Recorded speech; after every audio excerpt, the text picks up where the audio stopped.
Padre, gracias. Gracias por cada corazón, gracias por cada persona que está acá, Señor.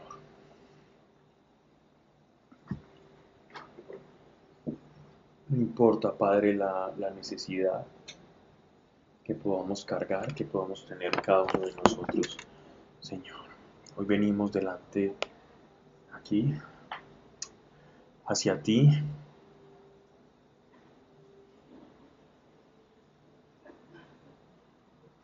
Y te entregamos este espacio, este lugar, esta locación para que tu presencia esté y lo llene todo, no solamente en nosotros, sino también en el espacio y lo podamos experimentar.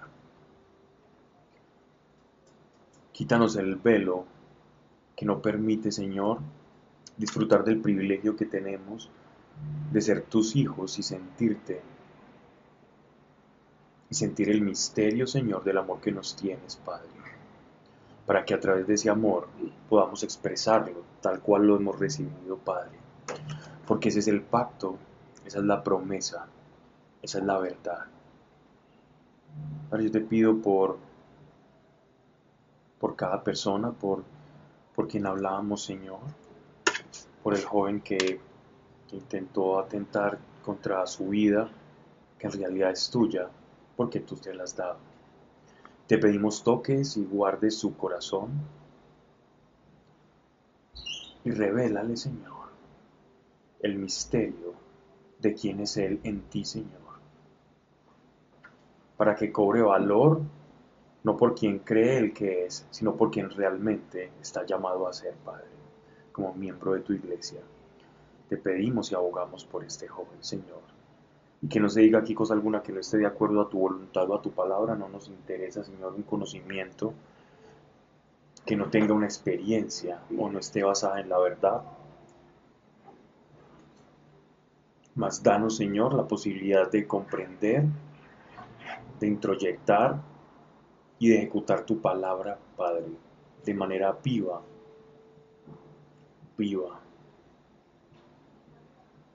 Este es tu espacio, Señor. Te pertenecemos y te honramos, Señor, en el nombre de nuestro Señor Jesucristo. Amén. Bien. Carta a los Efesios. Y vamos a iniciar el capítulo 4, ¿cierto? Yo creo que íbamos terminando el 3. No, ya vamos a empezar el 4. ¿Seguro?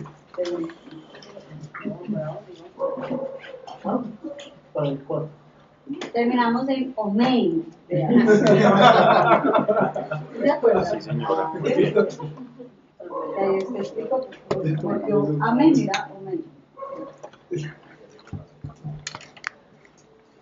Dicho lo cual, capítulo 4, verso 1.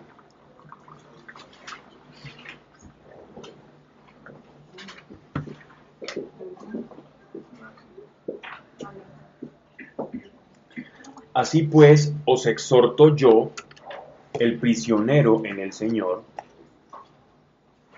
Esa palabra exhortación a la que se refiere aquí el apóstol Pablo es llamar, es llamar a la acción. Exhortar es llamar a actuar, a que alguien cambie algo, ¿cierto? A veces pensamos que exhortar es regañar, es sinónimo de regaño o de amonestación. No, exhortar es llamar a un cambio, a un movimiento, ¿no? Es un cambio. Estoy en una actitud pasiva o tengo algo dejado, relegado, ya me estoy llamando a una acción, ¿no? Así pues, os exhorto, os llamo a este cambio, yo, el prisionero en el Señor. Esta palabra también nos la habla en el capítulo 1 del apóstol Pablo, porque recuerden que él está escribiendo esta carta como prisionero en Cesarea. Y en Cesarea él tenía ayudantes que le ayudaban a escribir, a redactar por la oscuridad que manejaban en esas celdas. Aunque como él tenía la ciudadanía romana, hemos hablado que muchas veces tenían ciertas complacencias, ¿no? A veces podía salir, pero siempre y cuando iba acompañado de un guarda. El prisionero en el Señor andar, bueno, prisionero del Señor porque él, por la predicación del Evangelio es su cárcel, ¿no? A andar de una manera digna, miren esto, la exhortación es él está llamando a los de la iglesia de Éfeso a que se muevan a caminar de una manera digna de la vocación con que fuisteis llamados. Tocamos este tema y esto él está repitiendo. Recuerdan que hablábamos en Tesalonicenses de esto. Entonces, la exhortación o el llamado del apóstol es a que nosotros caminemos, lo que Dios nos está diciendo, a que encontremos nuestra vocación para que de acuerdo a esa vocación nosotros vivamos conforme a ella, que seamos coherentes. Nos está llamando a lo que se denomina la longanimidad, es decir, o la coherencia entre mi llamamiento y mis hechos, o mi vocación y lo que yo hago. Todos tenemos una vocación, todos fuimos llamados con un propósito, todos tenemos un equipamiento, todos tenemos una función, una parte funcional dentro del cuerpo de Cristo. Con toda humildad, verso 2, entonces, ¿en qué consiste la dignidad de esa vocación o cómo vivimos esa dignificación de nuestro llamado? Versículo 2, con humildad. A ver, para no repetir yo el significado de humildad, que ya lo he repetido, creo que hasta el cansancio. Alguien que me pueda decir de acuerdo a las escrituras, ¿qué es la humildad? La verdad. La verdad. Vamos a que si ya lo vamos a desglosar, es eso, pero ¿qué es la humildad? Es la verdad.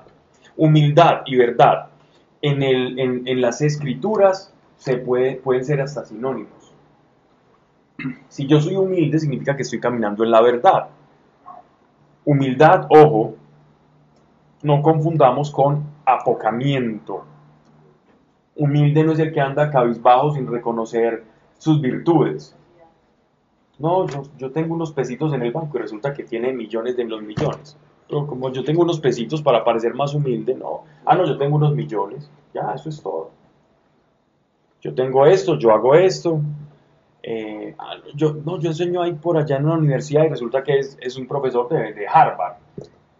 Yo enseño por ahí, sí, en la universidad yo doy unas clasecitas. Resulta que es catedrático de Harvard, ¿cierto? No, yo enseño en Harvard. Eso es humildad, decir la verdad, simplemente. No tenés que disfrazar las cosas tal cual son como esa fachada de apocamiento. Eso no es humildad. Humildad tampoco es precariedad de recursos. Como muchas veces utilizamos el término, la expresión, es que es una persona muy humilde, porque quizás tiene o es de escasos recursos o poder adquisitivo, entonces le llamamos que eso es humilde, eso es todo menos humilde. Eso es una persona de escasos recursos.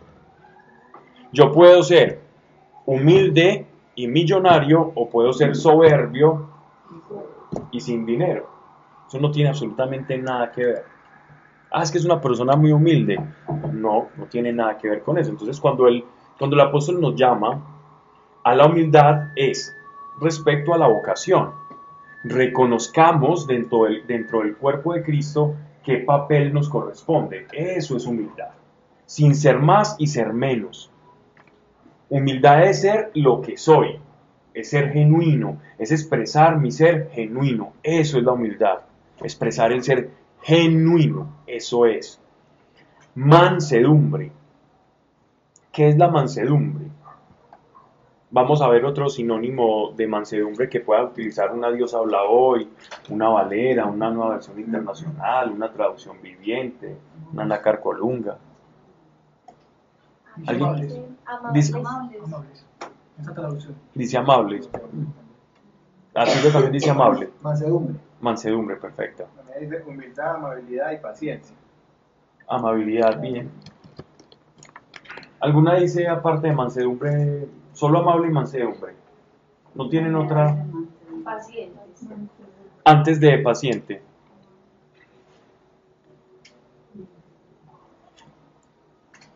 Dice, humildad, amables, perfecto. Ok. La palabra mansedumbre, para no utilizar ninguna de estas traducciones, es más bien ser dócil.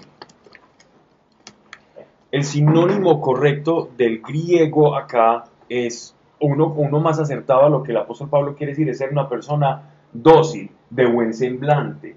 Entonces, ese es porque no es un dócil de ser servil, sino que es un dócil de una persona afable. Entonces, por eso lo expresan en algunas traducciones como amable. Pero aquí no le está diciendo que sean amables como aquel que atiende un negocio, ¿cierto? No, aquí amable o esa es como una persona que está como solícita, como que está dispuesta, ¿no? Que es dócil al servicio. Por eso pon mansedumbre. Y longanimidad, que en otras traducciones, según escuché, traduce como paciencia. Pero la palabra más correcta, o la palabra correcta que, digámoslo así, que recoge lo que el apóstol Pablo está expresando es longanimidad. Porque paciencia es saber esperar, ¿cierto? Aunque tiene una relación muy alta, longanimidad significa de permanecer en un mismo estado de ánimo. Eso es lo que traduce longanimidad. Poder permanecer en un solo estado de ánimo. Entonces, ¿cómo yo dignifico la vocación? Buscando, aún en las pruebas y en la fe, permanecer con un mismo estado de ánimo, ser manso y ser humilde. Entonces, humildad, mansedumbre y longanimidad son maneras con las cuales yo dignifico mi llamamiento. Yo puedo tener un llamado muy grande en el Señor, pero ojo, si ese llamado no está aderezado o no está expresando humildad, es decir, verdad, no está manifestando en mí ser solícito al servicio de los demás. Y tercero, si mi ánimo va cambiando todo el tiempo como una montaña rusa emocional, y un día quiero estar con Dios y el otro no, y el otro día amo a las personas y el otro día las detesto, entonces no estoy dignificando mi llamamiento, no estoy dignificando mi vocación. Algunos podemos caer en alguna de esas tres más que otras, ¿cierto? En la, digamos así, en el antitipo, en lo antagónico de cada una de estas tres virtudes o facultades que se expresan en el llamamiento, en la vocación. Algunos podemos ser soberbios, no ser humildes, otros quizás no seamos mansos y seamos rebeldes, llevados de nuestro parecer y nadie nos puede contradecir y hay del que nos contradiga porque yo tengo la razón, pero puedo permanecer de un solo ánimo y puedo decir la verdad. Entonces cada uno puede tener algo que en lo que patine más, pero estas son condiciones que dignifican el llamamiento.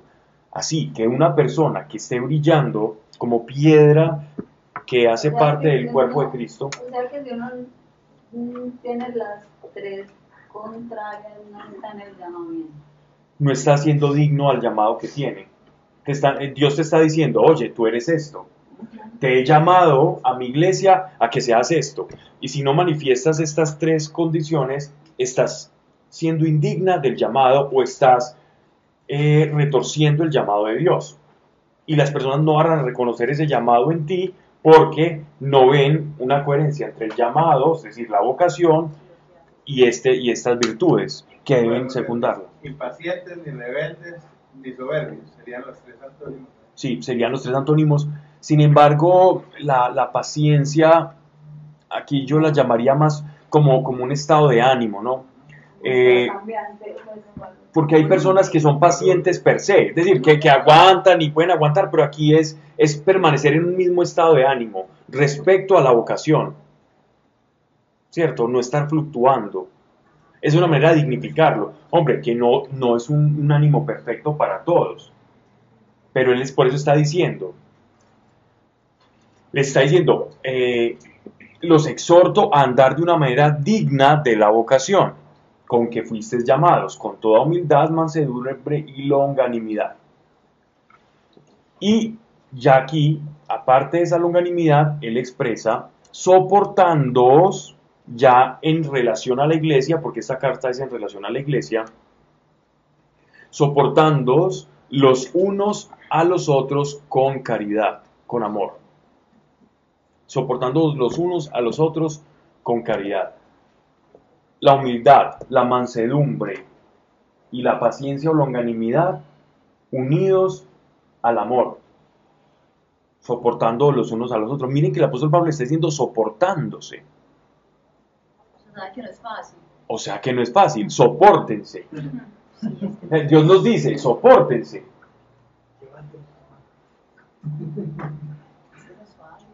Miren que la palabra soportarse, nosotros normalmente la usamos como aguantar.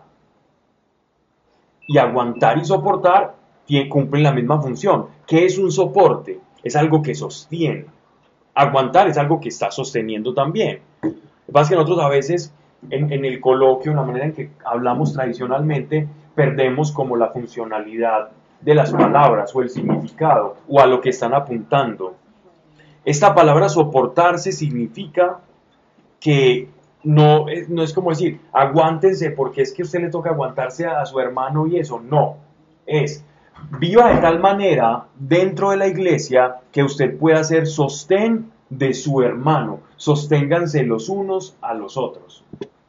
Esa palabra sopórtense es sirvan de sostén. No aguántense allá. Bueno, uno mete un montón de micos allá en una jaula y sopórtense. No se refiere a eso, sino se refiere a ayúdense, sopórtense, sean soportes los unos de los otros. Pero ojo, para hacer soporte uno del otro, vamos al punto difícil que se tiene que aguantar. Porque uno ser soporte de alguien que no se aguanta, en el término coloquial, es duro. O sea que va encaminado hacia los dos puntos. Soportarnos es aguantarnos, es querernos y es servir de apoyo los unos de los otros.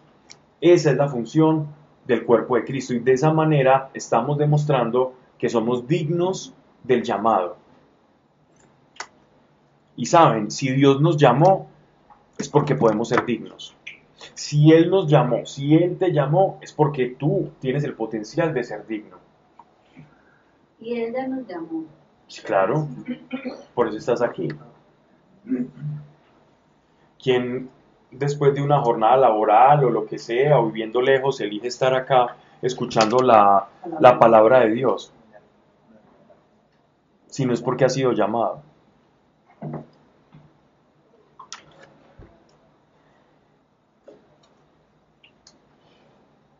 Verso 3. Solícitos, y esto es importantísimo, de conservar la unidad del espíritu mediante el vínculo de la paz. Vamos acá. Miren, nótese en las Biblias, diferentes traducciones, con que aquí la palabra espíritu está en minúscula. Lo cual, hablábamos la charla pasada, que se refiere al ánimo humano, a un estado anímico. No se refiere al espíritu del hombre, en este caso, sino a un mismo ánimo, a una misma intencionalidad, a la intención del hombre. Entonces, solícitos de conservar la unidad de espíritu significan en unión de criterios. ¿En cuál está con minúscula? La palabra minúscula quiere decir, ¿qué pasa con las que están en mayúscula? Quiere decir que el traductor, como algunos padres de la iglesia, ¿cierto? Aunque no todos opinaban lo mismo, hay unas tradiciones que ven esta unidad del Espíritu como la unidad del Espíritu Santo en la iglesia. Pero aquí el apóstol Pablo está hablando de facultades humanas, está diciendo, los exhorto a que sean humildes, a que sean esto, a cosas que producen el mismo hombre, y el mismo hombre no produce el Espíritu Santo, ¿cierto? Sino que él dice, solícitos de conservar la unidad del Espíritu mediante el vínculo de la paz, es decir, que permanezcan en un solo criterio, unidos, soportándose los unos a los otros. Entonces, cuando uno empieza a contextualizar esto, se da cuenta que está hablando de algo que ellos pueden hacer, de algo que Él les está pidiendo que hagan. ¿Ya? Si aparece en mayúscula, igual no estaría mal decir, aunque un poquito más alejado del contexto, que se refiere a la unión del Espíritu Santo. Pero sería un poquitico ya salirnos del texto en sí, ¿no? Pero dice en el Espíritu.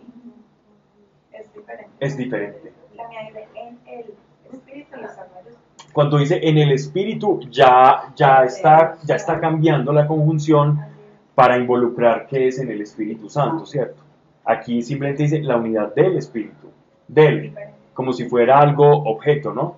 Y aquí es un pronombre de persona, y aquí es un pronombre de objeto. Entonces, solícito de comprar la unidad del Espíritu mediante el vínculo de la paz. En alguna traducción dice ósculo o beso de la paz. O en todas dice vínculo. Enlazados mediante. Vínculo, enlace, vínculos. Simplemente sinónimo. Ok. Entonces, aquí nos está hablando el apóstol Pablo en función del cuerpo de Cristo como un colectivo. Y este colectivo debe tener un único fin y una sola, es decir, una sola unidad en el Espíritu. No existen dos evangelios, no existen dos llamamientos, existe el llamamiento del Evangelio diversificado, y él lo va a explicar más adelante, que para que no se confundan sus palabras, que ese llamamiento que es de Dios se diversifica a través de diferentes operaciones de ese llamamiento, pero el llamamiento y el cuerpo es uno, y es Cristo, y estamos unidos en Cristo. El vínculo de la paz es la paz con Dios, que también se refiere a una fórmula antigua en la que los creyentes se daban la paz en la cena del Señor, que todavía en las Eucaristías y en las homilías se sigue utilizando, y es cuando se dan la paz. Ese momento en el que se dan la paz sigue siendo una réplica de la iglesia primitiva, cuando se daban la paz antes de participar de la cena del Señor. Solo hay un cuerpo y un espíritu. Aquí espíritu en todas debe estar en mayúscula. En esta está en minúscula. ¿Qué versión es la tuya? Acá, acá columna. No, aquí también está chiquitito. Miren que por eso hago la pregunta, porque miren que un traductor ya tiene algo implícito. No hay unanimidad. Estamos hablando de unidad y no hay unanimidad en si se está refiriendo el apóstol Pablo aquí al Espíritu Santo, al Espíritu humano, o si simplemente sigue la misma línea. En esa nácar que estás leyendo acá, porque yo también estoy leyendo una nácar aquí, están asociando que si el apóstol Pablo venía hablando de espíritu en cuanto a unidad de miembros, de cuerpo, entonces en el versículo 4 debe seguir hablando en esa misma medida de espíritu. ¿Cierto? Entonces dice, solamente la tuya, de resto todas están en... La mía también está en... ¿Qué versión es? Valera. No te digo que se me olvida siempre. La Santa Biblia. Sagrada Biblia. Ok, sí. Que esa versión parte de esa. Pero Una igual está columna. en cursiva. Ujú. Pues como haciendo algo que no diferente. Debe hacer una diferencia, y seguro debe haber un comentario Sí, a pie de abajo, página. Esto es la Biblia. Solo hay un cuerpo y un espíritu. Aquí, ¿por qué pone el Espíritu Santo? Cuando el apóstol Pablo está diciendo acá, en esta fórmula de fe, porque esto es una fórmula de fe, solo hay un cuerpo, se está refiriendo al cuerpo de Cristo, es decir, solo hay una iglesia. Solo hay una iglesia, no hay dos iglesias, ni tres, ni cuatro. Entonces uno dice, bueno, pero entonces existe que la iglesia esto, que la iglesia ortodoxa, que el rito etíope, que la iglesia católica, que los adventistas, que los presbiterianos, que los bautistas, que los anabaptistas, que esto y que lo otro, que los luteranos y que... toda la cantidad de denominaciones que hay. Entonces, bueno, si hay un solo cuerpo, entonces, ¿cómo definir o cómo delimitar quién es cuerpo y quién no es cuerpo? Y esa delimitación la da la segunda expresión de la regla, la segunda parte de la regla, y un espíritu. O sea, exactamente, ¿quién determina dónde está la iglesia? El Espíritu Santo. Donde está el Espíritu Santo hay iglesia. Donde no está el Espíritu Santo no hay iglesia y es imposible. Obviamente, según mi explicación, estoy hablando de aquí espíritu en mayúscula, para que tenga sentido esta explicación o esta fórmula de la fe antigua, porque si yo la tengo en minúscula y digo solo hay un cuerpo y un espíritu, es decir, solo hay una intención, no tendría sentido. Entonces yo tendría que asociar ahí intención a doctrina, y solo hay una doctrina, y ya nos iríamos un poco forzando el texto. Pero dice solo hay un cuerpo y un espíritu, como una antigua fórmula de fe, como también una sola esperanza, la de vuestra vocación, que es lo que traduce aquí tu Biblia a pie de página como vida eterna, que está refiriendo todo esto a la vida eterna. Entonces, también una sola esperanza, la de vuestra vocación, que en última instancia es la de la vida eterna. Esa es la esperanza. Verso 5, continúa la fórmula de fe. Solo un Señor, solo hay un Kyrios, solo hay alguien, solo hay un ser que está por encima de toda la creación y que se enseñorea de toda la creación. No como Adán se enseñoreó de esta creación, sino de la creación a nivel cósmica, entendiéndola como un todo, toda la creación. Una fe. Y esto es importante. ¿Cómo es esto que hay una sola fe?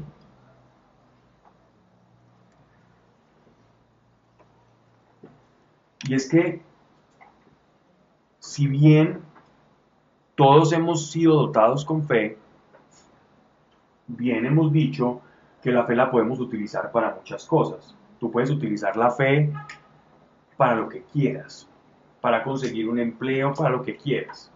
Está la fe. Pero solo hay una fe para la salvación. A eso se refiere con una fe. Solamente hay un evangelio.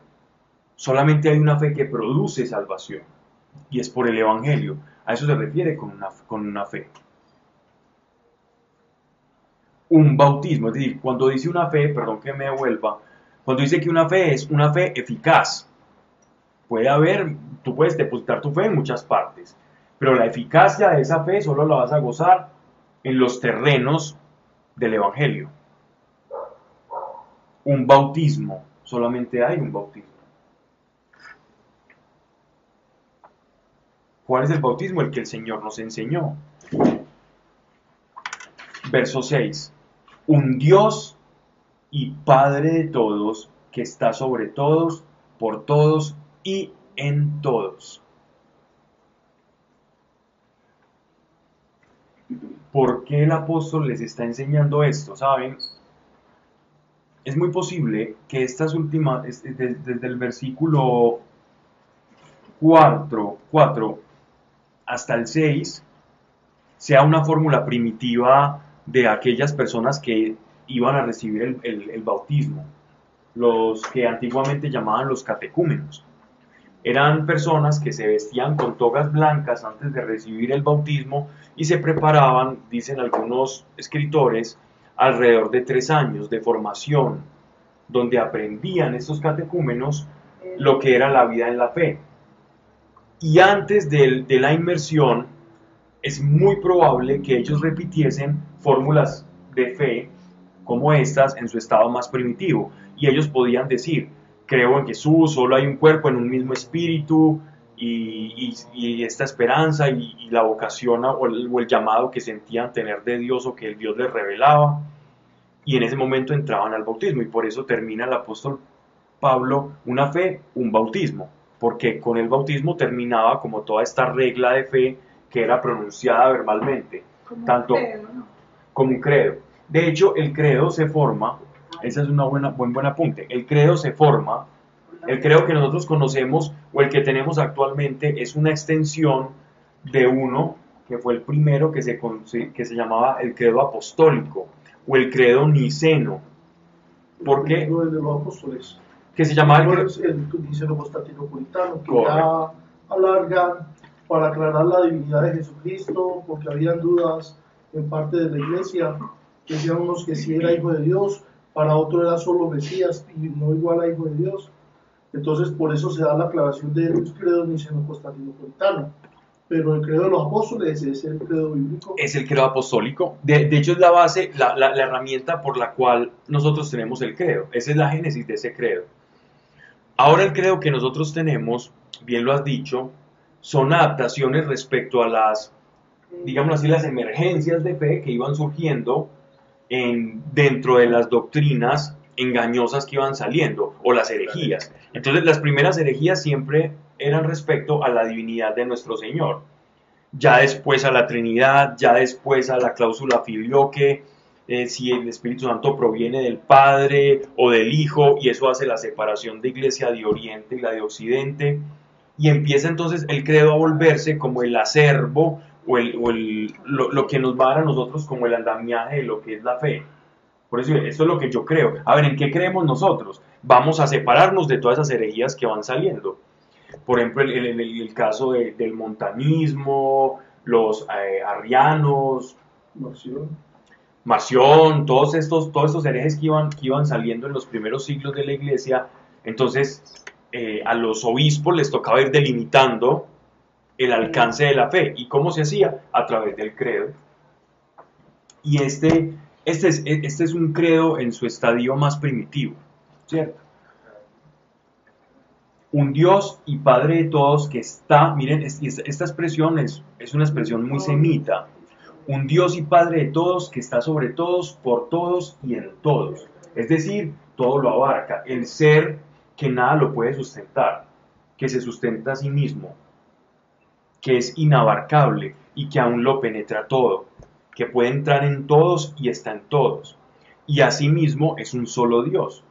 Porque esa omnipresencia de Dios, sobre todo para el pensamiento griego, y no está además los de Éfeso, que venían de toda esa cultura helénica, para ellos era muy difícil el pensar de una manera monoteísta. Para nosotros ahora es muy fácil, porque nuestra tradición y nuestra cultura nos ha llevado a la inclinación hacia un solo Dios. Pero para ellos, el pensar que solamente existía un Dios y que no había un panteón, es decir, que no habían diferentes géneros de dioses o de deidades, para ellos eran como arcaísmos, eran personas que estaban completamente desligadas del conocimiento, de la filosofía, de la ciencia. Y ahora nosotros lo vemos al contrario. Quien cree en diferentes dioses lo vemos como más raro, pero para ellos los judíos eran demasiado tontos porque solamente creían que había un Dios. Y era una manera en la que se burlaban, incluso en la etapa cuando empezó a introducirse el mensaje del Evangelio en Roma, hay burlas de cómo los cristianos creen en un solo Dios, así como el de los judíos. Incluso que creen en un Dios crucificado y lo pintaban como un burro. Hay unos frescos donde todavía se conservan cómo se burlaban de los cristianos y pintan como una especie de hombre con cabeza de asno crucificado, burlándose de alguien, de un nombre griego que seguía la fe. Entonces ese era como a lo que se enfrentaban ellos. Y el apóstol, sabiendo esa tendencia, dice: un Dios Padre de todos, que está sobre todos, por todos y en todos. Había que recordar y hacer ese énfasis, sobre todo en esa cultura cargada de politeísmo. Esto aquí es bien interesante. Versículo 7. A cada uno de nosotros, porque ya nos ha hablado en principio de la unidad, ¿cierto? Nosotros somos un cuerpo y somos uno en Cristo, ¿verdad? Pero, ¿ellos qué iban a ver? Venga, sí, somos uno y esta unidad Pero es que vemos que todos cumplen funciones diferentes, entonces eso los hacía pensar en qué consiste esa unidad de la que nos habla el apóstol Pablo. Si vemos que hay como una especie de jerarquía dentro de la iglesia, porque no era lo mismo, por ejemplo, un apóstol como Pablo, como Pedro, como Juan o como Apolos, que eran considerados como apóstol, pero en un sentido amplio. Este tipo de personas con alguien, por ejemplo, que hacía milagros, otro que enseñaba, otro que salía a evangelizar a los pueblos. Entonces ellos decían, bueno, ¿en qué consiste esa unidad? Y se preguntaban.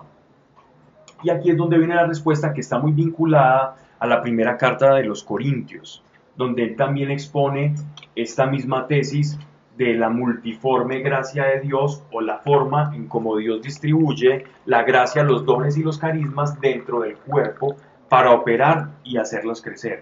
A cada uno de nosotros ha sido dada la gracia en la medida del don de Cristo. Entonces, entendiendo así las cosas, ¿de dónde provienen los carismas? ¿De dónde provienen los carismas? De Cristo. ¿Quién es el que reparte los dones? ¿Dónde dice? Y subió primero y bajó con don y le dio dones a los hombres. Y le da dones a los hombres. Se habla dones del Espíritu. Pero quien da o quien reparte los dones para el ministerio es Cristo. Los dones en potencia, es decir, se manifiestan a través del Espíritu Santo, pero quien los otorga, y aquí nos están dando un secreto, es Cristo. Y entonces, Es nuestro Señor, es la segunda persona de la Trinidad la que nos da los carismas, los dones del Espíritu Santo. Es Él, es Jesús. Pablo, eso no lo dice también, pues que es Juan el Bautista, que cuando él, desde que no se puede ver, cuando él dice que viene a uno que bautizará Con fuego. con fuego. Claro, es Él el que bautiza con fuego. Uno llama el bautizo del Espíritu Santo, uno llama la renovación de Pentecostés, o como lo quieras llamar, el nombre que tengas, ¿cierto? O la confirmación. Hay muchos nombres para el Pentecostés personal. Pero el nombre bíblico es el bautismo en fuego. Y ese bautismo en fuego lo hace Él. Cuando tú recibiste al Espíritu Santo, quien te lo otorgó fue Jesús mismo en persona. Es Cristo el que nos bautiza con el Espíritu. No es el Espíritu que nos bautiza Él mismo, no. Es Cristo quien nos bautiza con su Espíritu. Por eso Él dice, esperen allí en el aposento alto, que yo les enviaré de Él, proviene de Él, el Espíritu Santo, y Él los guiará hacia toda la verdad y harán todo este tipo de cosas. Entonces es importante saber cómo la economía de los carismas y del orden de las cosas de la salvación. entonces es que los otorga Jesús. Sí, a cada uno de nosotros ha sido dada la gracia en la medida del don de Cristo. En la medida del don de Cristo. Es Él quien reparte. Y si hay una medida, quiere decir que no en todos está la misma medida. No en todos está la misma medida. Entonces, ahora bien, es que nuestro Señor discrimina para dar. No. Ah, bueno, sí discrimina, pero dependiendo de la vocación. Recuerden que la palabra discriminar no es una palabra peyorativa o negativa. Dis es separar. Entonces, por el propósito Simplemente. que cada uno tiene. Correcto. Mi diseño único y para qué, lo que él necesita aquí. Recuerden que Él viene hablando de la vocación. Y si viene hablando de la vocación, a cada quien se le reparte. Si yo, por ejemplo, un administrador de propiedad horizontal, ¿cierto? Tiene diferentes funciones. Hay una persona que trabaja como rondero en la seguridad. Todos hacen parte de la seguridad. El uno tiene escopeta, el uno tiene una varita y va revisando unos puntos. Eso se llama... Yo quiero una. Otro está armado, otro no, dependiendo de su función, pero todos operan dentro de la misma portería y todos tienen el mismo salario. Pero no todos tienen la misma funcionalidad ni el mismo equipo. Depende de la función. Entonces, ¿hay una discriminación? Sí, hay una discriminación. La discriminación no es una palabra negativa. Lo que pasa es que ahora con el progresismo nos han vendido esa palabra de que todo es discriminación. Mentira. Dios separaba a los levitas, separó a las personas, a las 12 tribus, a la tribu de Rubén le ocupó de una parte, a la tribu de Judá lo ocupó, le puso un territorio, es decir, los discriminó. Ahí lo separó. ¿Sí? Discrimina, separa y da funciones. Al hombre y a la mujer los discriminó del uno del otro. Y hay una funcionalidad que está acorde incluso a su propio cuerpo. Pero ahora queremos destruir incluso eso. Y queremos homogenizar todo. Y no es así. Incluso yéndonos hasta contra la misma naturaleza. Dios discrimina, separa con funciones. El cuerpo de nosotros es lo más discriminado que hay. Es completamente discriminado. Tanto así que el apóstol por eso habla en la figura tan grandiosa de su cuerpo y haciendo el símil de cuando has visto tú que el ojo le recrimina a la mano, oye, yo quiero ser ojo, yo quiero... O cuando una mano le pega al ojo porque tiene envidia. Yo no quiero ser mano izquierda porque soy más torpe y le pega a la derecha y tú de pronto te despiertas a las 3 de la mañana porque un miembro de tu cuerpo le está pegando. Se imaginan el pobre riñón. Iba a decir otra cosa, pero lo del riñón. A cada uno de nosotros nos ha sido dada la gracia en la medida del don de Cristo, por lo cual dice, es decir, ya nos está llevando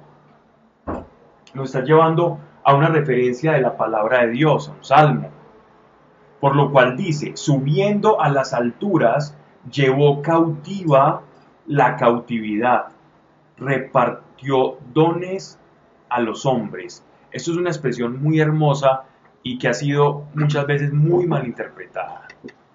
¿Qué significa esto de que subió a las alturas y llevó cautiva a la cautividad? No sé. Antes de Cristo no había salvación. Se hablaba del Sheol, el lugar de los muertos, pero todos iban al mismo sitio. Un Sheol sí estratificado. Arriba los más buenos, abajo los no tan buenos. Pero salvación, cielo, lugar de Dios, presencia de Dios no había. Hasta que Cristo murió. Por eso en el credo católico decimos, descendió a los infiernos. ¿Verdad? Que a rescatar a los que él consideraba dignos de sí, para llevarlos consigo. Y lo complementa aquí San Pablo, llevando consigo a los cautivos, para liberarlos y regresarlos a su estado original. Hay una expresión que tiene que ver, respecto a lo que estás diciendo, hay una expresión que dice, cuando dice llevó cautiva la cautividad, es como una especie de himno triunfal, ¿no? ¿A qué se refiere con himno triunfal? Que aquello que atañe al ser humano y esa imposibilidad por estar sujetos a la ira de Dios y separados completamente de Él, a eso le llaman la cautividad.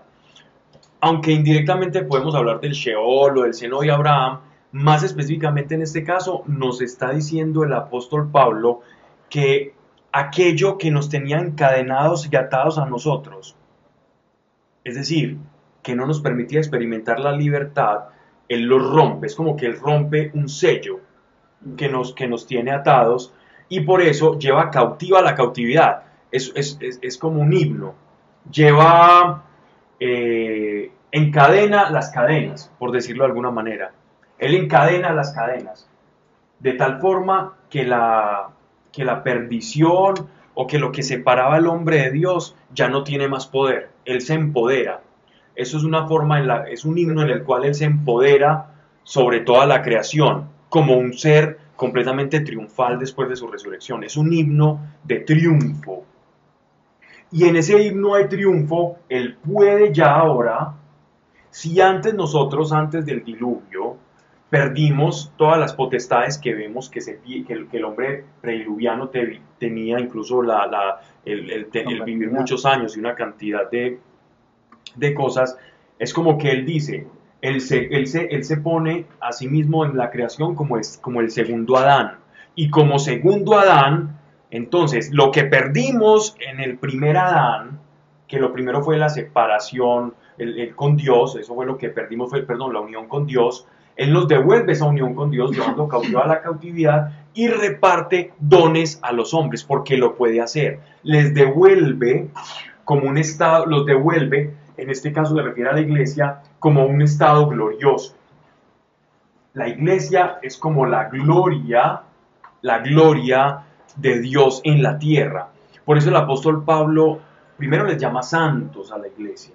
Segundo, él dice que su vida y su sufrimiento es como la glorificación de ellos, porque al servirlo a ellos está sirviendo el cuerpo de Cristo y más gloria va a venir para el cuerpo de Cristo. El sufrimiento y el sudor del apóstol es en virtud de que el cuerpo de Cristo se embellezca y de esa manera se glorifica. Ahora una pregunta. Sí. ¿Se puede entender entonces que eso es como que Jesús arrancó el velo que separaba el lugar santo del lugar santísimo? Correcto.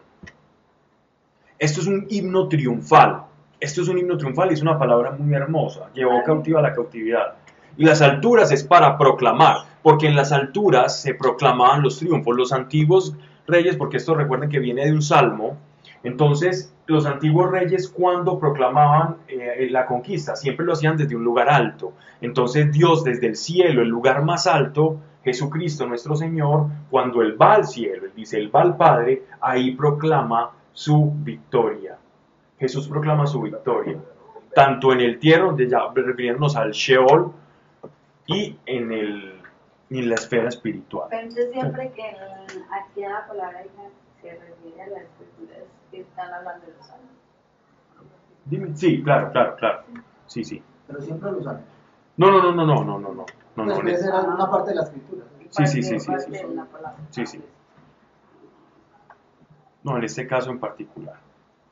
Sigamos, esta expresión es muy linda del apóstol Pablo. Cuando uno lee estas palabras, si uno las lee en griego y las traduce, la gramática que tenía el apóstol Pablo era la gramática de una persona erudita.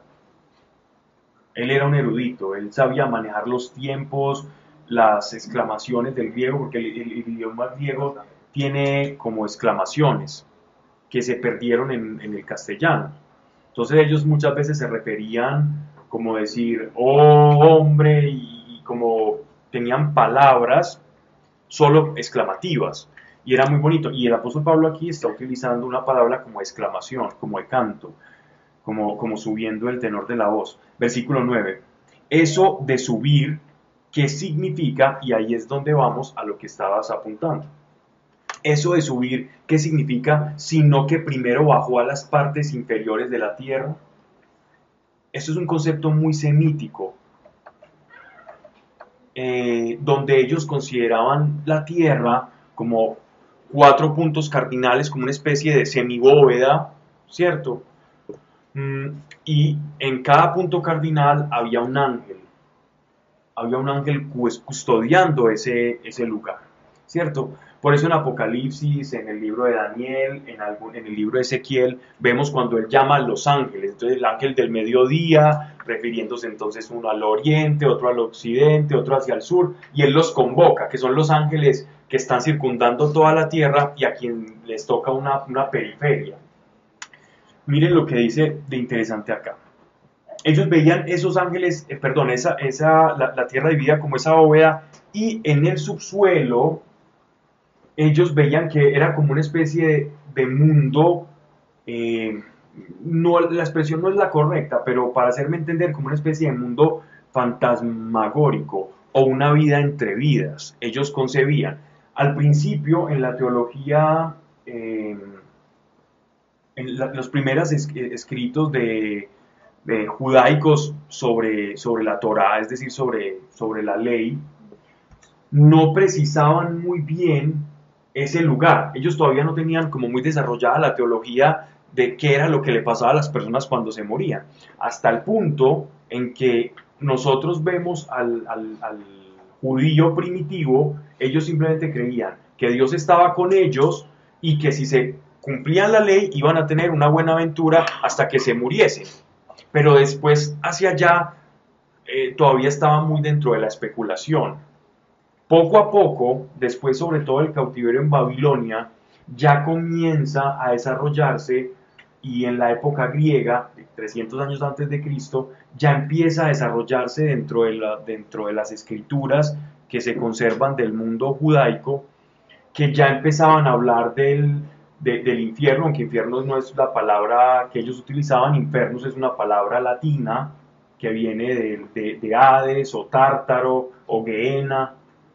La palabra que ellos utilizaban era el Sheol o el seno de Abraham, que era la palabra judía, que era una vida entre vidas donde los justos vivían como una especie de etapa fantasmagórica, pero no sabían todavía ellos sobre la redención o sobre los alcances incluso del Mesías, que el Mesías iba a llegar incluso hasta allá, que es lo que ya nos enseña Pedro en una de las cartas y Judas también en el Nuevo Testamento.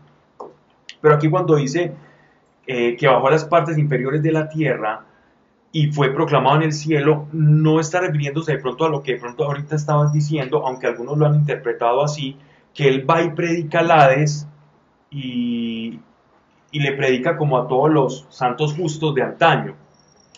Esa expresión se puede asociar más a la carta de Pedro.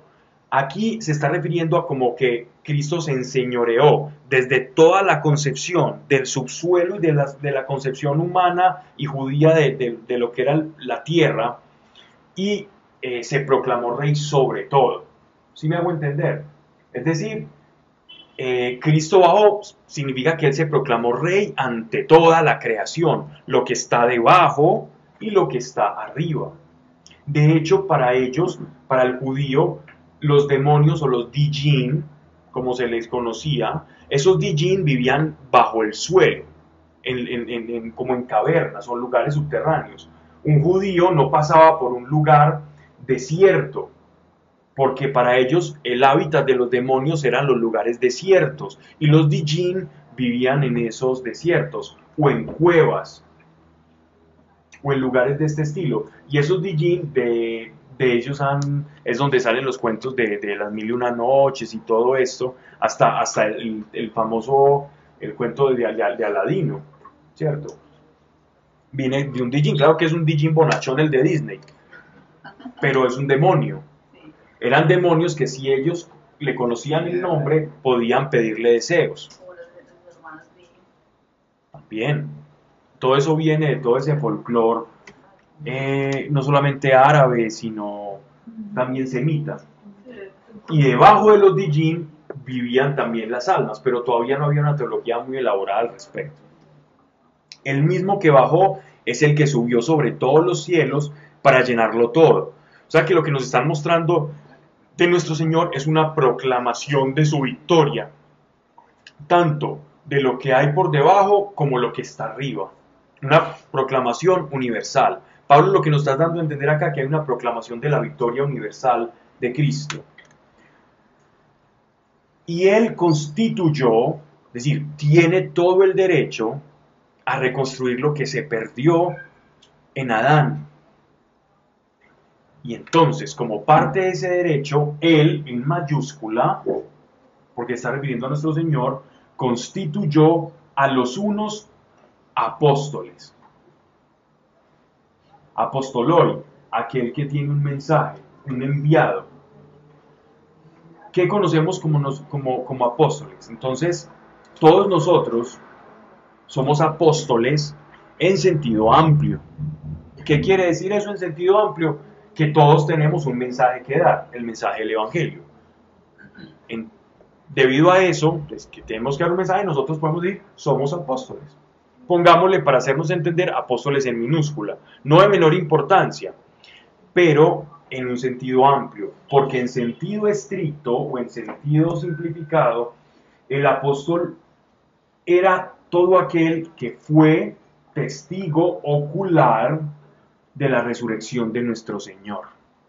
Entonces, no cualquiera puede venir aquí a decir que es un apóstol de Dios, porque si fuera un apóstol de Dios, en sentido estricto, quiere decir que cuando hable, todo lo que hable es de parte de Dios y puede cambiar o puede modificar incluso cosas que son reglas de fe, aunque son inmodificables. Pero decir, un apóstol podría hacer eso. Obviamente no lo va a hacer porque no lo puede cambiar, porque si no se contradice.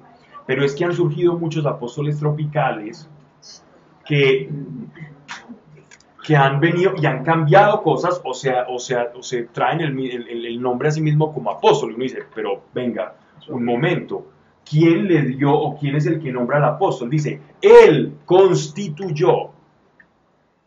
¿Quién lo constituyó? No un presbiterio, es decir, no un cuerpo de ancianos. Apóstol solo lo constituye él, Jesús, es el que constituye un apóstol. Signos del apóstol: fue testigo de la resurrección de Cristo. Nosotros somos testigos en fe de la resurrección de Cristo. Pero ellos fueron testigos oculares. Y Pablo fue el último de los testigos oculares de la resurrección. Como un abortivo, como lo último, dice él. Por lo último él me tomó. Y él fue testigo de Cristo resucitado. Pero el resto, ahora hay que tener mucho cuidado porque hay algunas sectas o denominaciones que se llaman las de los apóstoles. Entonces son un grupo de personas, el apóstol el apóstol tal, y uno dice, bueno, ¿quién los constituyó? Se constituyeron entre ellos mismos. Pero aquí dice, él los constituyó a los unos apóstoles, ¿cierto? A los otros profetas. Entonces es Dios quien es Jesús el que da la vocación. Ahora aquí la palabra profeta, ya la explicamos, si quieren podemos hablar aquí de profeta en el sentido del Nuevo Testamento. Cuando estábamos hablando sobre Hechos de los Apóstoles, hablamos de quién era este profeta. Si quieren podemos hacer esa salvedad, esa aclaración. Recuerden que en el Antiguo Testamento habían profetas. ¿Quiénes eran los profetas? Profeteia es alguien que anuncia también, ¿cierto? Pero anuncia conforme vive la palabra de Dios. Él escucha la palabra de Dios y anuncia. La profecía, o características de la profecía, son que exhorta, ya explicamos, exhortar es llamar a un cambio, da consolación y edificación. Una palabra o una profecía consuela, exhorta y edifica. Sin embargo, nosotros tenemos en nuestro, digámoslo así, como un pensar que profecía es vaticinar. La profecía puede contener un vaticinio y edifica. Puede contener un vaticinio. Es decir, puede hablar sobre algún evento futuro, pero no necesariamente. La profecía también puede hablar de algo que ha ocurrido o algo que es desconocido para ti. Profecía no significa vaticinar. Profecía significa anunciar, dar un mensaje. ¿El profeta da el mensaje de qué? De Dios. La profecía puede ir al momento presente. Oye, si tú no cambias esta forma de ser, te va a ocurrir esto. Entonces, por ejemplo, cuando los profetas le hablaban al pueblo, mira, si no cambias esto, va a pasar esto. El quid de la profecía no es lo que le va a suceder, es llamar el cambio para que no le suceda. ¿Sí me hago entender? Entonces nosotros muchas veces confundimos el término profeta con alguien que vaticina, con un agorero, con un Nostradamus, un Parravicini, un místico que ve las cosas, la famosa rusa esta viejita que sale en todos los videos de YouTube, que le adjudican una... Sí. Y ella es profeta. Desde otra acepción distinta. Claro. Sí, muchachos. Y esta palabra, la profecía, esta palabra viene de Dios. ¿Cuál? La del don de profecía. Sí, ahora vamos a hacer la diferenciación. Entonces, profeta, en el sentido estricto, se refiere a un profeta itinerante, una persona que Dios separa para exhortar, edificar o consolar su iglesia, su nación, un pueblo, lo que sea, ¿cierto? Ahora, no confundir profeta con el don de profecía. Son cosas diferentes. El don de profecía puede llegar a la iglesia por su misericordia, porque Dios quiere anunciar algo, y a una persona por un carisma sobrenatural y una acción del Espíritu Santo, eventualmente dar una profecía a alguien o a un grupo de personas. ¿Y qué ahí? No es necesario. No necesariamente tiene que ser itinerante, simplemente fue una ejecución del don de profecía, pero no es un profeta. No diga, es que llegó el profeta tal. No, una persona tuvo una manifestación del don de profecía. Sí. Estamos hablando de consuela, exhorta y edifica otra vez todavía. Ujú. Sí. En el Nuevo Testamento o en Hechos de los Apóstoles se nos habla de varios profetas. Caso tal, un tal Ágabo, que dice, y era profeta, nos dicen ahí en Hechos de los Apóstoles. Y ese Ágabo toma el cinturón del apóstol Pablo sin saber quién era, y por una acción sobrenatural y carismática del Espíritu Santo, él dice, el hombre, el dueño de este cinturón, ha de sufrir mucho. Y entonces todos los hermanos se reunieron al lado y dijeron, no, ese es de Pablo, no, que no vaya, y le rogaron que él no fuera hacia Roma, camino hacia Roma, porque no querían que él sufriera, pues era su hermano. Pero el apóstol Pablo ya sabía, porque había tenido una revelación de nuestro Señor en Asia, y él se dirige hacia Roma. Pero ya sabía, ya le habían vaticinado lo que le esperaba, porque un carisma del Espíritu Santo operó en este hombre Ágabo. Otro caso dice, sepárenme a estos dos, a Pablo y a Bernabé, otro profeta. Por la acción del don de profecía, separó y les dio dirección de lo que Dios quería. El profeta también da dirección de parte de Dios. ¿Cierto? Profetas itinerantes en nuestro tiempo. Puede haber y los hay, pero no son muchos. Dice, apóstoles en sentido amplio todos los que predican. En sentido estricto fueron 12, más... Exacto. A los otros profetas, que ya hablamos quiénes son, no importa, tú puedes tener una manifestación del don de profecía y no es que yo soy profeta, no, he experimentado el don de profecía. ¿Okay? Pasa en muchas comunidades carismáticas, en grupos, o estás orando en una parte y Dios te muestra. Pablo, pero por ejemplo este señor John Smith, pues el de los mormones, entonces ya es por el nuevo profeta. ¿Cómo distingue uno ahí el don de profecía o si tiene algún límite cuando empieza, digamos, a contradecir ya las escrituras? Ya hay que dudar completamente. Cuando una persona Porque hay muchos... se va a convertir al Islam, lo hacen recitar unas frases antes de enseñarle los mudras del Corán, los sudras del Corán. Le dicen que Alá es único Dios y que Mahoma es su profeta, ¿cierto? Y lo hacen repetir eso varias veces a la persona, al neófito que se está involucrando en el Islam. Entonces miren que ellos consideran ya que Mahoma es un profeta, es decir, Mohamed es un profeta de Alá, de Dios, es un profeta. Pero cuando tú lees el Corán, ves que desde el principio, donde se explica cómo recibió Mahoma el Corán, fue el ángel Gabriel el que se lo reveló según el Corán, y lo que revela es cosas diferentes a la revelación que nosotros tenemos. Entonces aquí solo hay dos opciones. Uno dice la verdad y el otro no. Es más, dice el Corán que Mahoma es el Espíritu Santo. No, pero eso sí están perdidos. Un poquitico, no. En el Islam, Mahoma es el Espíritu Santo, es el que había de venir. Cuando ellos dicen, cuando Jesús dice que va a venir y Él les va a guiar hacia toda la verdad, entonces Mahoma dice, ese soy yo, el que les va a guiar hacia toda la verdad después de Cristo. Por eso ellos consideran tanto el judaísmo como el cristianismo como parte de la revelación, pero que la perfección de la revelación llega en el Corán.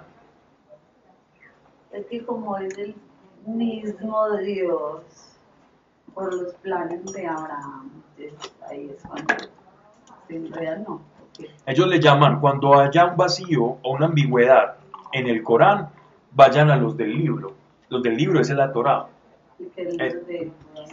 Ajá. Pero ellos ven, por ejemplo, el pecado, digámoslo así, como los planes de Sara, de Sara, con la esclava Agar, cuando nace Ismael, ellos lo ven como una cosa, como algo muy bueno, y cambian un poco la historia que nosotros tenemos para que Ismael no se vea como un hijo de la desobediencia, sino que todo lo contrario, Entonces, que es ellos no, Jacob, ellos que es Isaac. Isaac el que está sometido a Ismael, Pero ¿cómo es que le dicen? porque es el primogénito Ismael de de la perdición. No, pues en el judaísmo, pero ellos, porque usted me estudia, yo estaba en un matrimonio de un islámico, y todas me dijeron, Cami, ¿cuál es la diferencia? Yo no me voy a poner a hablar de eso. Es el mismo papá, Dios, y entonces él me miró y yo le dije, sí, ustedes son los de Ismael, y nosotros somos los de Isaac. Entonces él dice que no. Pero ellos le dicen una pues él tiene que sí. Y entonces ellos le dicen como hijo, pues como el papá, pues no sé, pero como si fuera algo chévere, ¿cierto? Y entonces después una me decía, pero y yo, él es el hijo de la desobediencia.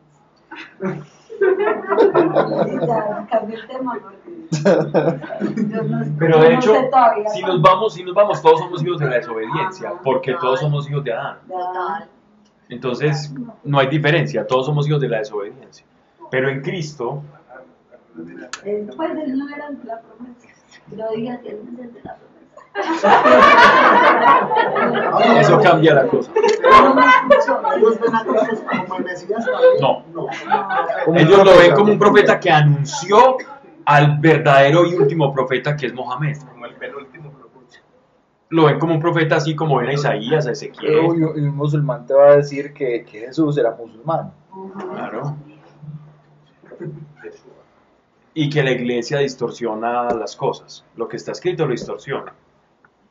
Hablar con un imán es interesante, pues no con un imán. Con respecto, por ejemplo, al sacrificio de Isaac, para ellos no se iba a sacrificar Isaac, sino justamente Ismael. Y lo que hay en la explanada del templo, en esa cúpula dorada, el domo de la roca, es la roca desde donde ellos dicen se iba a sacrificar Ismael y donde ascendió Mohammed al cielo, supuestamente, porque según el Corán, pues él no vio la muerte. Entonces, como leer a partes de la Biblia, pero totalmente tergiversados. Bien. A los otros profetas, entonces ya tenemos dos ministerios, dos maneras en las que opera el cuerpo de Cristo.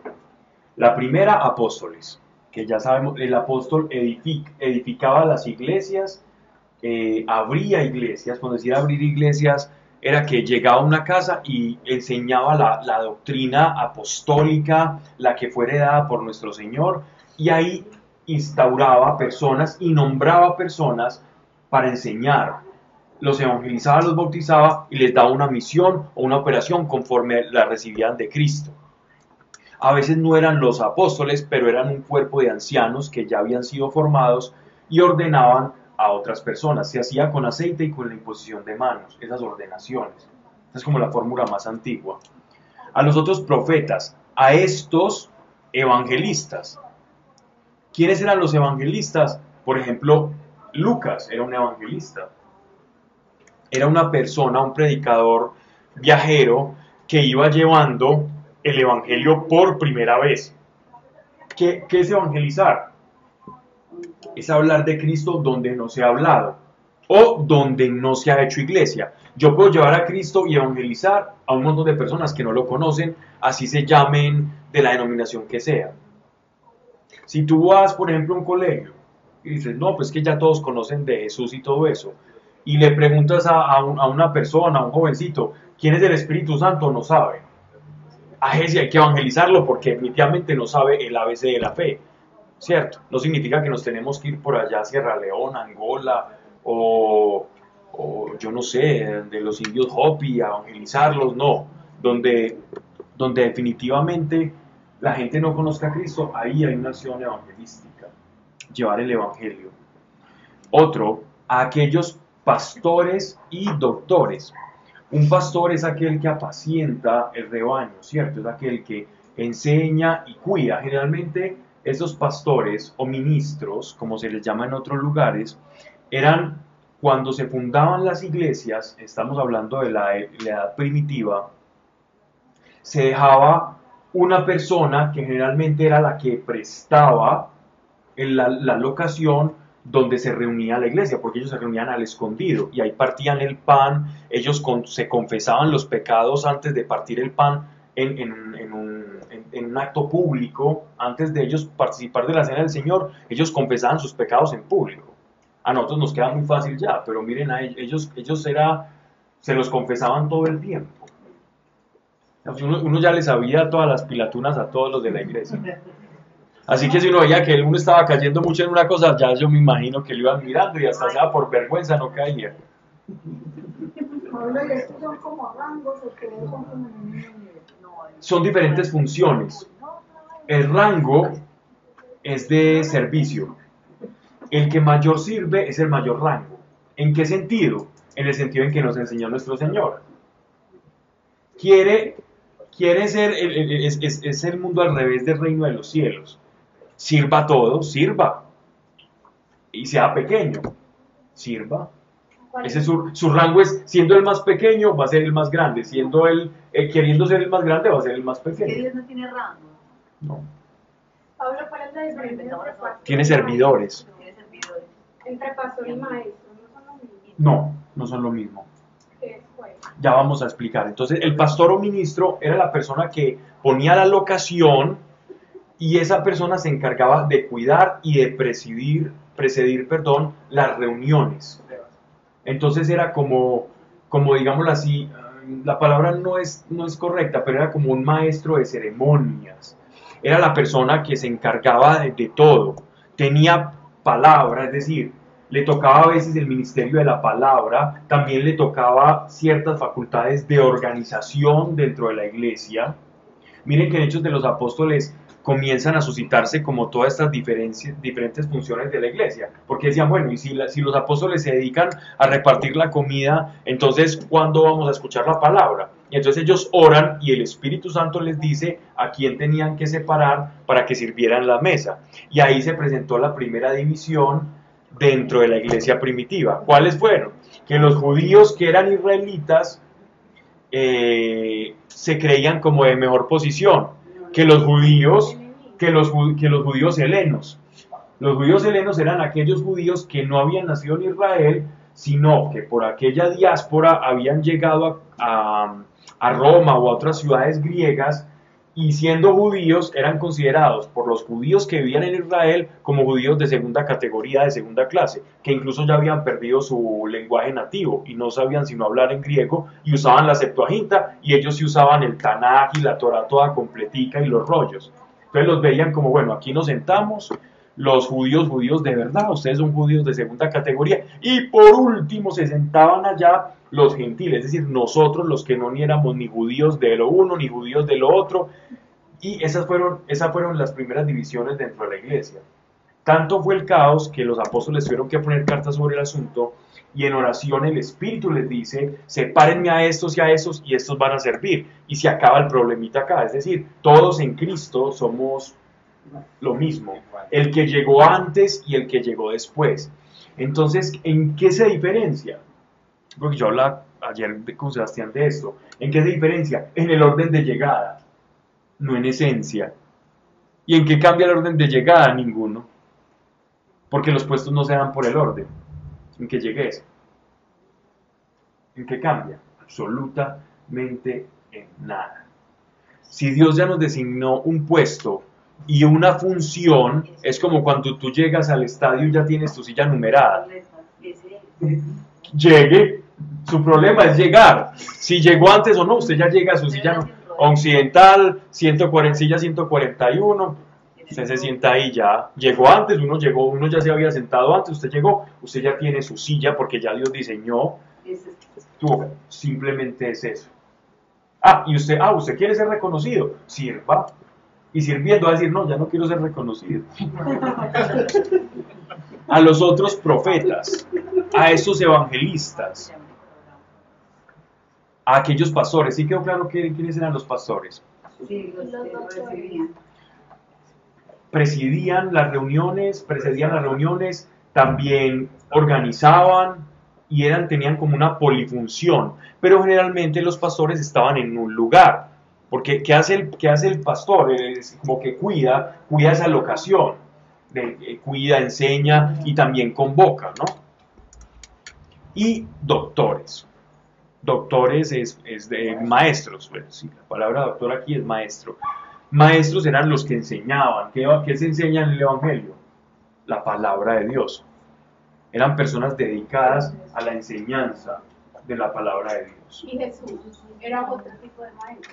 ¿Mm? Jesús era otro tipo de maestro. Se Porque le a él le llamaba decían maestro. maestro. Pues hay una diferencia. Rabí. Era la palabra para todo aquel que era doctor en la ley, ¿cierto? Ellos le decían rabí dentro de las castas digamos así, contemporáneas a nuestro Señor estaban los fariseos, y los fariseos tenían su rabí, tenían sus doctores pero no eran reconocidos, pero no eran los que tenían digámoslo así, como la línea hereditaria de Leví, ¿cierto? Eran los saduceos los que gobernaban y tenían la casta sacerdotal. Los fariseos se ganaron ese honor por la manera en cómo sirvieron en la época de los macabeos, y ahí fue que se empezaron a formar. Y los fariseos se ganaron como, digámoslo así, como su fama a pulso.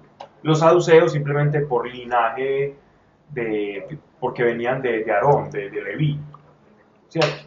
Entonces rabí era todo aquel que tenía un conocimiento en la ley, y a nuestro Señor, sin ser saduceo ni sin ser fariseo, por las señales y por cómo hablaban, entonces la gente se le acercaba y le decía rabí, porque habla como ellos. Entonces por eso le decían rabí. Y porque en realidad lo era, él es el maestro.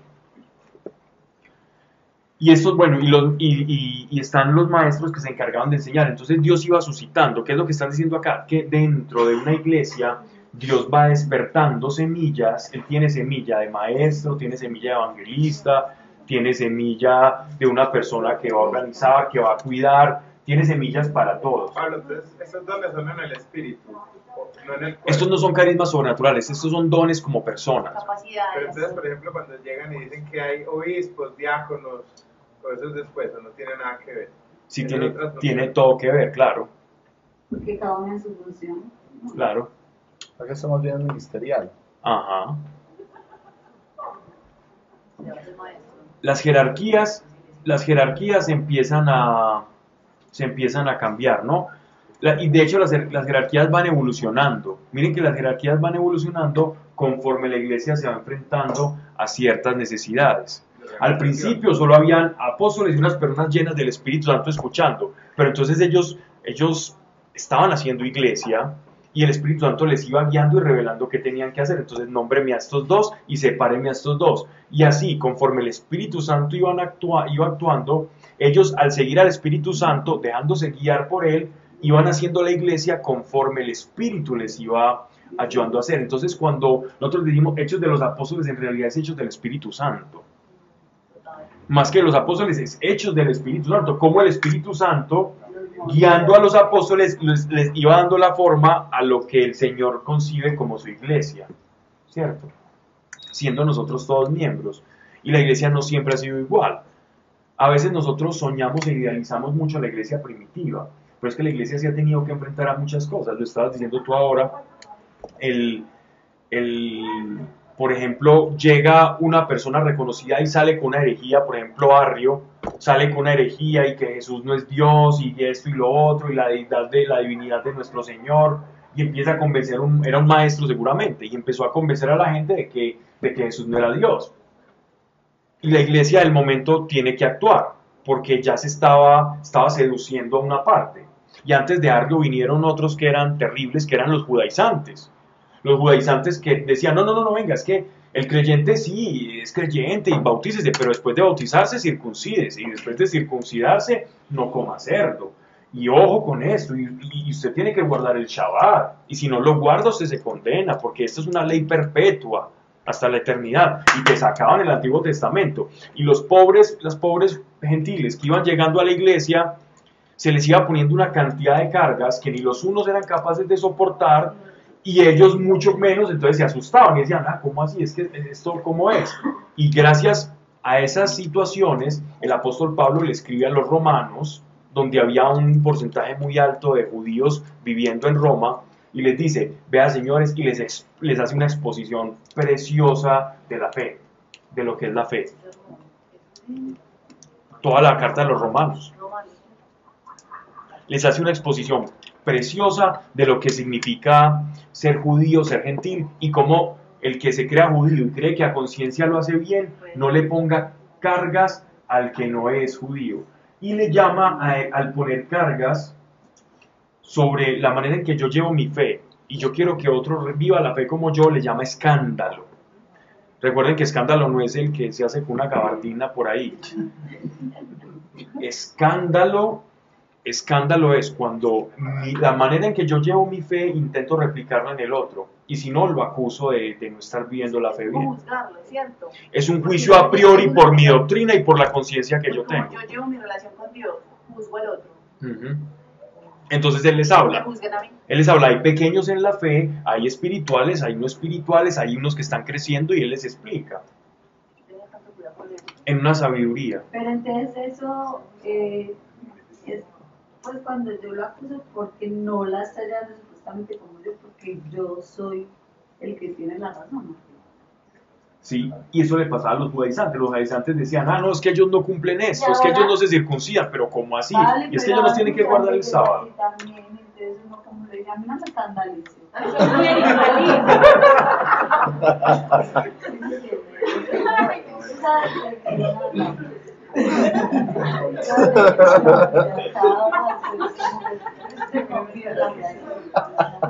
¿Cómo se defiende? Te digo qué haría yo. Yo escucharía y no diría nada. Eso no es clericalismo. ¿Sí? Yo simplemente pensaría, yo entendería por qué hace lo que hace, y no hay que responderle, pero tú vas a saber, esto es el ejemplo que pone el apóstol Pablo, y ya. Si uno le responde, eso se vuelve, no acabar un tire y afloje, ¿no? Se vuelve un escándalo desde otro. No queriendo ser escandalizado, termina escandalizando al otro. Mejor dicho, una guerra de dos gabardinas. Ay, no. Qué horror. Esa imaginación tuya está Qué tal. horror. Había algo así. Ay, Dios mío. Debe ser con gabardina. Sí, que uno dice, este no quiere escandalizar. No,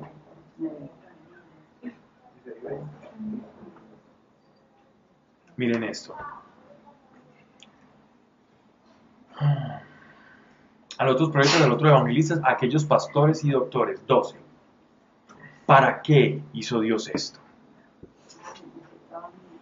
Para la habilitación de los santos en orden a la obra del ministerio, para la edificación del cuerpo de Cristo.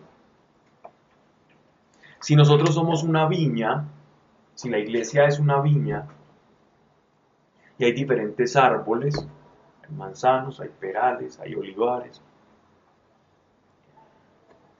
¿Quiénes son los apóstoles? ¿Quiénes son los profetas? ¿Quiénes son los maestros en ese contexto? Uno es uno que hace las podas, el otro es el que siembra, el otro abona. ¿Qué son? Son servidores de la viña para la viña. Son servidores de la viña para la viña. Mejor dicho, es un staff de jardineros de Dios, entendiendo la iglesia como una cantidad de árboles de una viña. Eso es. Un ministerio es eso. ¿Quieres un ministerio? Entonces vas a ser un jardinero de la viña del Señor. Y esa viña es la que los ángeles van a recoger, van a venir junto a nuestro Señor como segadores, y van a tajar y van a este creció bien dentro de la viña, esta es su iglesia, y lo va a llevar y se lo van a llevar al cielo. Esa es la parábola que hace nuestro Señor. Y entonces al obrero perezoso le va a decir, uy, ¿usted qué? Mire todo como de huesos árboles, sin podar, sin nada. Y sobre ese que se le encomendó una gran obra, también se le va a demandar bastante de esa obra. Entonces miren que entendiendo las cosas desde la perspectiva del Evangelio y de Dios, ¿quién es el más grande? O sea cada uno tiene que hacer su obra, tiene que hacer los talentos. Uno es árbol, uno es manzana, uno es pera. Cada quien ocúpese de dar frutos.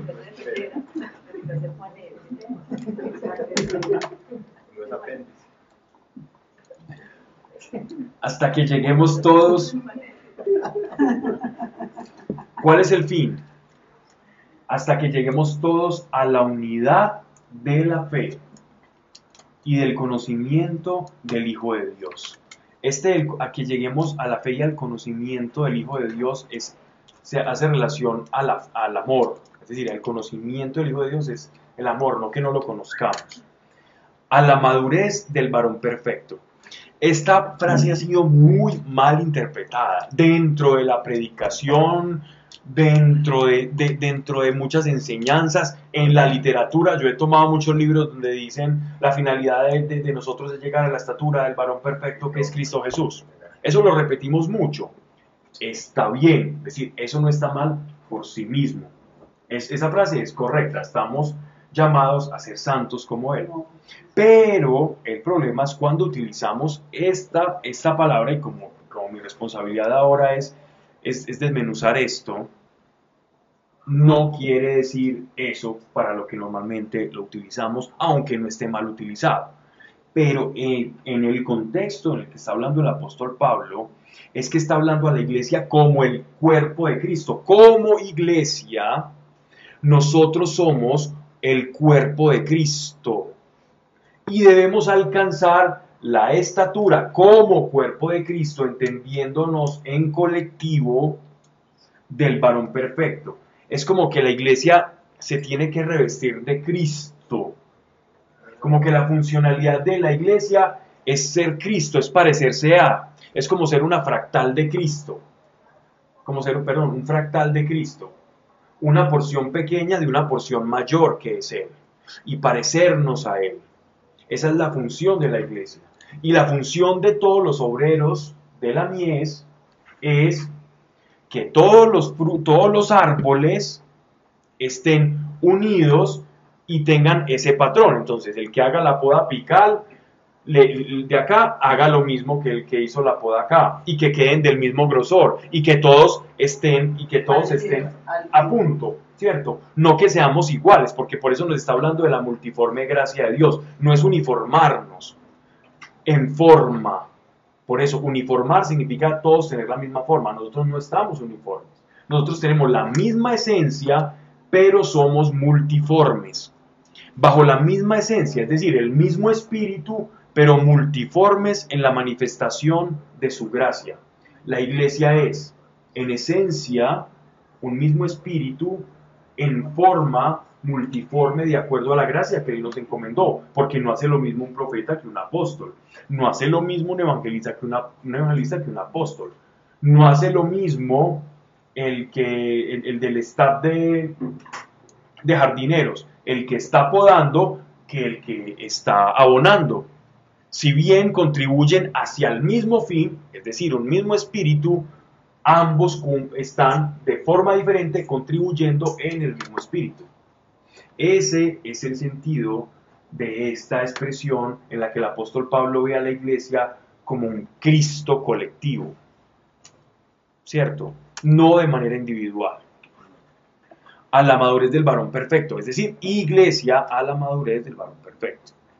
A la medida de la estatura de la plenitud de Cristo. Esta palabra plenitud de Cristo acá es del griego pleroma, que significa todo, completo.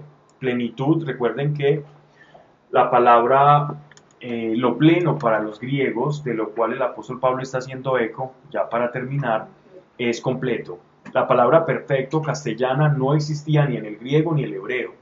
Esa palabra perfección que nosotros tenemos como algo inmáculo es muy diferente a la que tenían los griegos. Los griegos veían lo perfecto era lo completo.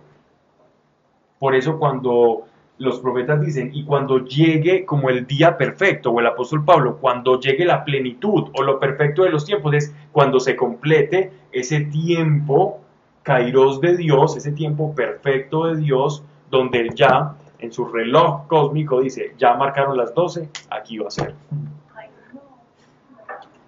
Ese es el tiempo perfecto.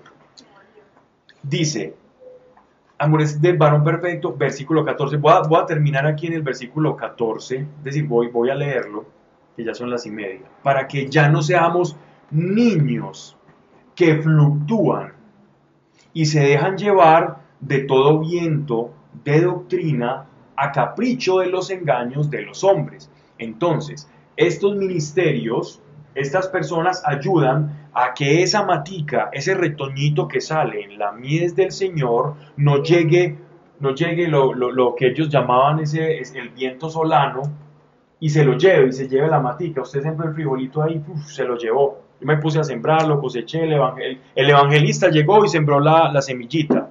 El apóstol llegó y puso la tierra, ¿cierto? Y dejó la tierra y la delimitó. El evangelista llegó, sembró la semillita. Después llegó el maestro y la abonó. Y empezó a crecer, pero de repente llega un viento solano, se lleva la matica y vuela y queda dispersa, ¿no? Entonces eso es lo que eso es lo que él está hablando acá, que esa es la madurez, que podamos echar raíces. La madurez y las raíces son lo mismo, no las de amargura. Las raíces y la madurez en este tema es lo mismo. Quien echa raíz es quien ha sido, quien se ha dejado abonar, quien se ha dejado enseñar y ha crecido en la fe y da frutos 100%. Ese es el lenguaje que está utilizando el apóstol Pablo acá. Que fluctúan y se dejan llevar de todo viento de doctrina, capricho de engaños de los hombres y de las astutas maquinaciones del error. Sino que, al contrario, viviendo según la verdad y en amor, crezcamos en todos sentidos. Miren que él está viendo como un árbol. Si uno imagina como el apóstol Pablo está imaginando como un sembradío, algo muy bonito.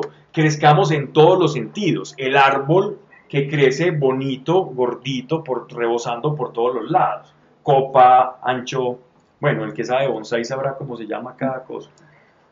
Dice, en todos los sentidos, hacia aquel que es la cabeza, Cristo, de quien todo el cuerpo, trabado y unido por todos los ligamentos de su suministración, es decir, el Espíritu Santo, la savia que es parecernos a Él en la doctrina que Él nos ha enseñado, que es la savia que a todos nosotros nos debe recorrer, según la actividad correspondiente a cada miembro, según la actividad correspondiente a cada miembro no es la misma, va obrando su propio crecimiento en orden a su edificación en la caridad.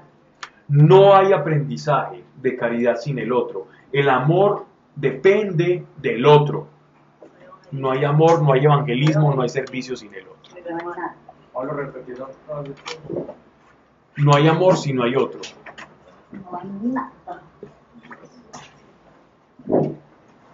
Por eso, solo no hay iglesia. La iglesia es plural. Los invito el sábado a leer. Padre, gracias por cada persona que ha venido, Señor. Gracias por cada corazón. Gracias por tu palabra. Gracias por acercarnos y por este abrebocas a saber que nos llamas como iglesia y la responsabilidad que tenemos con ese nombre. Señor, gracias, porque esto va a martillar en nuestros corazones y como iglesia, Señor, hemos de caminar, hemos de vivir y hemos de sentirte, porque tú le hablas a tu rebaño, tus ovejas escuchan tu voz y no se es oveja si no se es iglesia. Yo te doy gracias, Padre, porque a tu redil pertenecemos y por eso escuchamos tu voz y somos guiados por tu Espíritu Santo. Gracias, Señor, porque esta verdad resuena en nuestros corazones y por el entendimiento y la comprensión, no en el intelecto, sino en el espíritu y en lo profundo del corazón, nos das para caminar siendo dignos respecto al llamado que nos has hecho, Señor, y que así sea en cada uno de nosotros. Amén. Amén.